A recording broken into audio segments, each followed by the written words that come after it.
can't imagine what they did to me.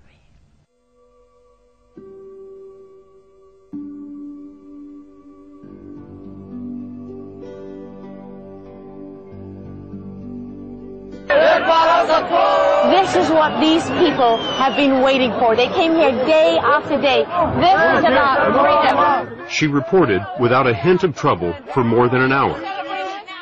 And what happened then? Our camera battery went down. And we had to stop for a moment, and suddenly Baha looks at me and says, "We've got to get out of here." Baha is not happy here? He's Egyptian, he speaks Arabic, and he can hear what the crowd is saying.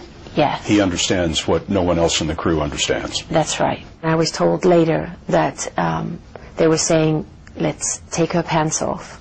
And it's like suddenly, before I even know what's happening, I feel hands grabbing my breasts, grabbing my crotch, grabbing me from behind. I mean, it's not, you know, one person and then it stops. It's like one person and another person and another person. And I know Ray is right there and he's grabbing at me and screaming, "Lara, hold on to me, hold on to me." As she was pulled into the frenzy, the camera recorded her shout. Stop! And I'm screaming, thinking, if I scream, if they know, they're going to stop. You know, someone's going to stop them, or they're going to stop themselves because this is wrong. And it was the opposite. The more I screamed, it turned them into a frenzy. Someone in the crowd shouted that she was an Israeli, a Jew. Neither is true, but to the mob it was a match to gasoline. The savage assault turned into a murderous fury. I have one arm on Ray. I've lost the fixer, I've lost the drivers, I've lost everybody except him. And I feel them tearing at my clothing. I think my shirt, my sweater was torn off completely. My shirt was around my neck. I felt the moment that my bra tore. They tore the metal clips of my bra. They tore those open. And I felt that because I felt the air on my chest, on my skin. And I felt them tear out. They literally just tore my pants to shreds. And then I felt my underwear go. And I remember looking up, when my clothes gave way, I remember looking up and seeing them taking pictures with their cell phones, the flashes of their cell phone cameras. Ray reported that he found himself with the sleeve of your jacket in his hand. It had been completely ripped from the rest of the jacket. I felt at that moment that Ray was my only hope of survival. You know, he was looking at me and I could see his face, and we had a sea of people between us, obviously tearing at both of us, beating us. I didn't even know that they were beating me with flagpoles and sticks and things, because I couldn't even feel that, because I think of the sexual assault was all I could feel, was their hands raping me over and over and over again. Raping you with their hands? Yeah. Non-stop? So from the front, from the back. And I didn't know if I could hold on to Ray. I'm holding on to him. I didn't want to let go of him. I thought I was going to die if I lost hold of him. But in that moment, Ray, a former Special Forces soldier, was torn away. When I lost Ray, I thought that was the end. It was like all the adrenaline left my body. Because I knew in his face, when he lost me, he thought I was going to die. They were tearing my body in every direction at this point, tearing my muscles. And they were trying to tear off chunks of my scalp. They had my head in different directions. Pulling at your hair?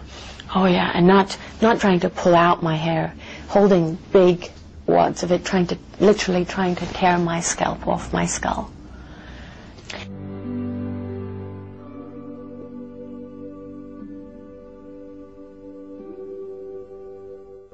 ودي الحقيقة لا مش ضربه بس، ده حصل في بعض الحالات الأخرى. في حالة شهيرة لصحفية أمريكية لارا لوجن. لارا لوجن من أشهر الصحفيات في أمريكا، وبتعمل في محطة CBS. وكان يوم تنحي الرئيس مبارك نزلت الميدان وقعدت تصور ساعة ونص واحتفلت معانا. وأنا عايز أقول لك إنها أم لطفلين أكبرهم عنده 7 سنين، وهي راجعة من الميدان بعد ما طلعت الناس ياهم اللي انت عارفهم بتوع معركة الجمال والناس دول اللي كانوا بيمشوا يضربوا كل الناس التفوا حواليها، وللأسف الشديد انتهكوها جنسيا واعتدوا عليها، واستمر الاعتداء حوالي 20 ساعة كاملة لغاية ما أنقذها الجيش بين الحياة والموت. ولما راحت أمريكا للأسف الشديد دي كانت نقطة سوداء في التشهير بالشعب المصري ومحاولة إطفاء شكل الكيوسك الفوضى، ولدرجة ان في مقال من المقالات وصف المصريين اللي اعتدوا عليها قال الحيوانات. فدي الحقيقة كانت محاولة، انما لسه صورة الثورة لا ما هو ما فعلا اي حد سواء مصري او غير مصري يعمل حاجة زي كده حيوانات، ملوش وصف اخر. وانا اتمنى ان هي ممكن تكون فاكرة وجوههم او اي اشارة او اي علامة ممكن تقود الى الوصول الى المجرمين دول. You can't imagine what they did to me. Let's go back to Lara Logan in our Washington bureau. Lara, I understand you have some new information as well. Yes, you know, Russ, I can confirm at this time that the operation to get Osama bin Laden, whether it's to recover his body or to kill him, was a military-led operation. So there's clearly a high degree of cooperation between the military and the CIA on this. But people assume that this is all CIA-driven. It is not all CIA-driven. The most elite Special Operations Forces units that the United States has have been activated and involved in this. Lara, I'm going to have to cut you off right there. Here is the President of the United States.